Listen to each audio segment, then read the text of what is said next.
katta rahmat. Assalomu alaykum. Hurmatli Dursun qishlog'i, sizlarni ko'rib turganimizdan juda ham xursandmiz. Hammaga Navro'zi olam muborak bo'lsin deb qolamiz va 1991-yilda tug'ilgan akalarimiz hamda opalarimizga ham alohida bayram bilan tabriklab qolamiz.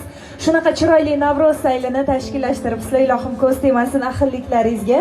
Yildan yilga shunaqa hamma bir-biri bilan ahil bo'lib, yurtimiz tinch, osmonimiz musaffo bo'lib, shunaqa bayramlar, konsert dasturlari va to'y, yaxshi kunlar ko'p bo'laversin deymiz va albatta shunaqa chiroyli kunlarda biz san'atkorlar hamisha sizlarning yoningizda xizmatda turaveraylik deb qolamiz. Yana bir bor hammaga Navro'z ayyom muborak bo'lsin deb qolamiz. Hamma mehmonlarimizga zo'r kayfiyatlarni tilab, sizlar uchun bir-biridan sho'x va bir-biridan sizlarga sevimli bo'lib ketgan qo'shiqlarimizni kuylaymiz, xudo xolasa.